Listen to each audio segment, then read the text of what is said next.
एका छोट्याशा गावात एक गोड आजी राहत होती। एके दिवशी ती आपल्या मुलीच्या घरी जाण्यासाठी निघाली, पण रस्ता होता दाट जंगलातून।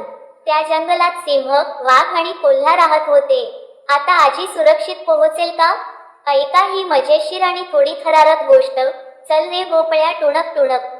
आजी हळूहळू चालत होती, तेवढ्यात समोर एक भुकेला सिंह आला। सिंह म्हणाला, थांब आजी, मी तुला आत्ताच खातो। आजी घाबरली, पण ती खूप हुशार होती।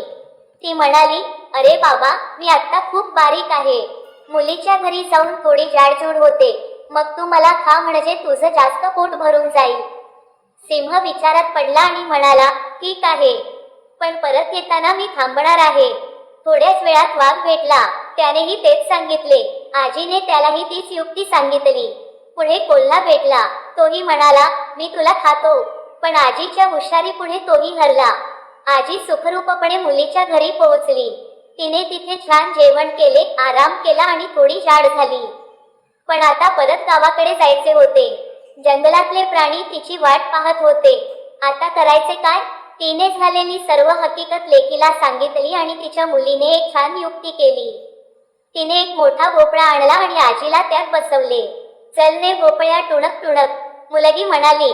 चल रे भोपळ्या, टुणक टुणक। भोपळा जंगलातून गोल गोल फिरत जाऊ लागला। सिंहाने विचारले, अरे भोपळ्या, आजी दिसली का? भोपळ्यातून आवाज आला, मी तर साधा भोपळा। टुणक टुणक। वाघानेही विचारले, कोल्ह्यानेही विचारले, पण कोणालाही कळले नाही की आजी भोपळ्यात लपली आहे। शेवटी भोपळा गावात पोहोचला। आजी सुरक्षित बाहेर आली आणि आनंदाने हसली। ती म्हणाली, हुशारी आणि शांतपणा असेल तर कोणत्याही संकटातून मार्ग निघतो।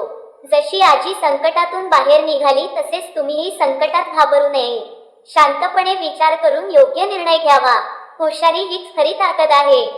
तुम्हाला ही गोष्ट आवडली असेल तर व्हिडिओला लाईक करा, कमेंटमध्ये सांगा तुम्हाला कोणता प्रसंग जास्त आवडला, आणि अशा आणखी गोष्टींसाठी चॅनलला सबस्क्राईब करा।